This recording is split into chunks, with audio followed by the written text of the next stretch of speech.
may decide to never drink alcohol again after watching this video. Alcohol has been used for thousands of years to keep the human consciousness at a lowered state. The Arabic term alcohol literally means body-eating spirit. In chemical alchemy, alcohol is known as the extractor of the essence from an object. And when you drink, you are that object. So next time you're messing with your blacked out drunk friend, just remember that their soul is likely hovering outside of their body, leaving them extremely vulnerable to low-frequency spiritual intrusion. And to make things worse, alcohol literally makes holes in your aura, which is completely destabilizing your energetic force field. So before you head out for your weekend drinking, just remember your body is a temple and the energy of the universe quite literally flows through it. Do you know what this is? It's a Stargate. Sacred geometry. High vibrational quantum technology. Available to anyone, anywhere, at any time. But what does it do? You connect to this energy, will uplift your mental, emotional, and physical state. You can transport to new realms, magical experiences, and step into higher potentials for yourself. But how?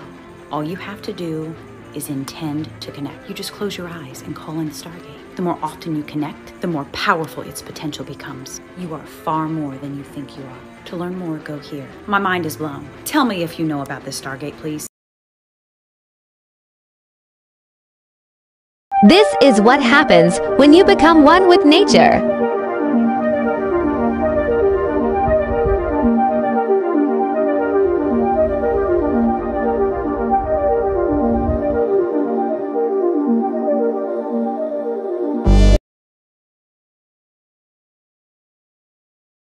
I finally went to a chiropractor's office today and got my shit adjusted.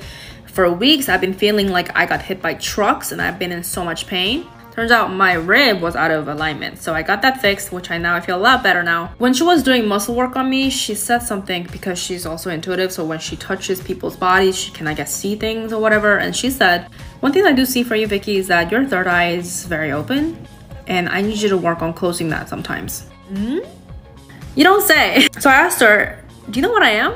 And at that point, I guess she just thought I was a medium or a psychic or something. And she said that, well, I need to close it.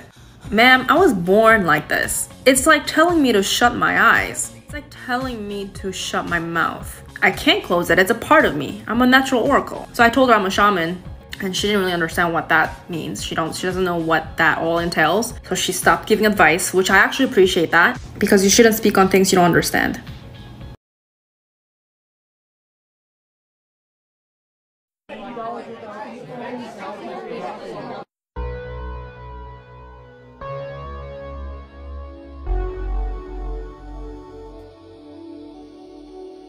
Pay attention to the water before and after I begin.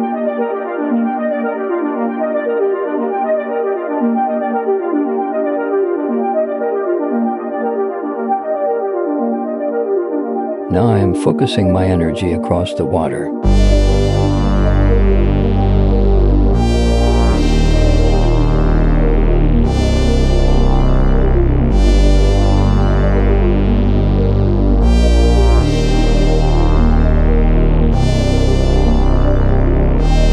Water is naturally flowing to me. I am attempting to push it away.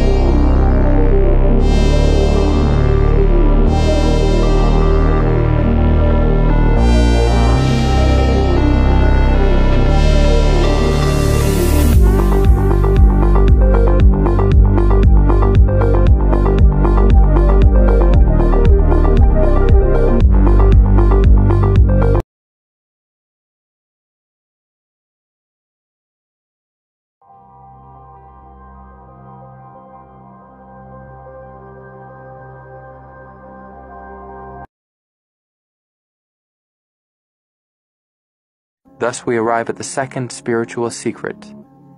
You are not in the world. The world is in you. The only reason that rocks are solid is that the brain registers a flurry of electrical signals as touch. The only reason the sun shines is that the brain registers another flurry of electrical signals as sight. There is no sunlight in my brain, whose interior remains as dark as a limestone cavern, no matter how bright it is outside. Having said that the whole world is created in me, I immediately realized that you could say the same thing.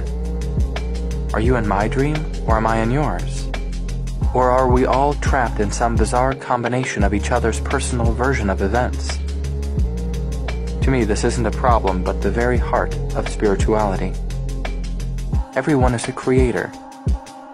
The mystery of how all these individual viewpoints somehow mesh so that your world and mine can harmonize is the very thing that makes people seek spiritual answers.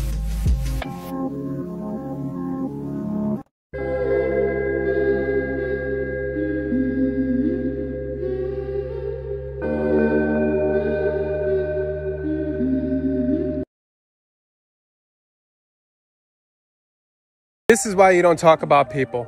This is why you don't think about people, right? You allow the presence and you allow it to be, because when you connect with them, that's telepathy. You are connecting to their energy. And if you're not healed and you're not taking power within your Merkaba or your energy field or your aura or your energetic body, whatever you wish to call it, you're going to suck in that energy. You're tapping into them and you're pulling, asking the universe to co-create with them. So if they're depressed and you tap into that, well, now what are you feeling?